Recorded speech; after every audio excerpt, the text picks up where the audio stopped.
சென்னை காரப்பாக்கத்தில் நடைபெற்ற பொங்கல் விழாவில் திமுக தென்சென்னை நாடாளுமன்ற உறுப்பினர் தமிழிசை தங்கல்பாண்டியன் கலந்து கொண்டு பொங்கலிட்டார். பொங்கல் விழா மற்றும் மத்திய பட்ஜெட் தாக்கல் குறித்து சத்தியம் தொலைக்காட்சிக்கு அவர் அளித்த பிரத்யேக பேட்டியை காணலாம். தமிழர் திருநாளான பொங்கல் பண்டிகை உலகம் முழுவதும் உள்ள தமிழர்கள் இன்று வெகு விமர்சையாக கொண்டாடி வருகின்றனர். அந்த வகையில் சோழிநல்லூர் தொகுதியில் கடந்த ஒரு வாரமாக சட்டமன்ற உறுப்பினர் தென்சென்னை நாடாளுமன்ற உறுப்பினர் இருவரும் இணைந்து பல்வேறு பகுதிகளில் பொங்கல் விழாவை பொதுமக்களுடன் கொண்டாடி வந்த நிலையில் இன்று சுமார் சோழிநல்லூர் தொகுதியில் உள்ள 10,000க்கும் மேற்பட்ட திமுக நிர்வாகிகளுடன் சோழிநல்லூரில் பொங்கல் விழா கொண்டாடி வருகின்றன. இந்த விழாவில் பங்கேற்ற 10,000க்கும் மேற்பட்ட திமுக நிர்வாகிகள் புத்தாடைகள் மற்றும் பொங்கல் பரிசு தொகுப்பை தென்சென்னை நாடாளுமன்ற உறுப்பினர் வழங்கியுள்ளார். இதனைத் தொடர்ந்து சத்தியம் தொலைக்காட்சிக்கு பிரத்யேக பேட்டி அளித்ததை பார்ப்போம்.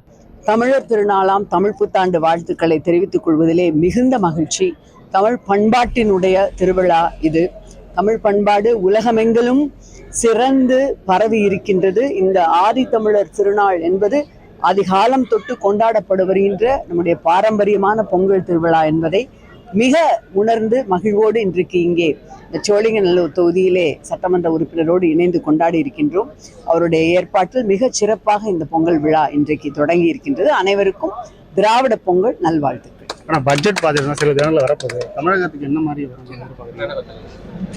ஏற்கனவே பல்வேறு விதமான கோரிக்கைகளை ஒன்றிய அரசிடம் கொடுத்திருக்கின்றோம். நிதி வேண்டி, மிக குறிப்பாக கல்விக்கான நிதி வேண்டி, SSA என்று சொல்லப்படுகின்ற சமக்ர சிஷ்ய அபியான் அந்த திட்டத்திற்கு நமக்கு வர வேண்டிய 2,100 கோடி இன்னமும் வரவில்லை. இது போன்ற ஏராளமான கோரிக்கைகள், இதுகாரும் வராத நிதியை தாருங்கள் என்று கோரிக்கை விடுத்திருக்கின்றோம். வருகின்ற நாடாளுமன்ற கூட்டத்தொடரிலும் அதை வலியுறுத்தும்.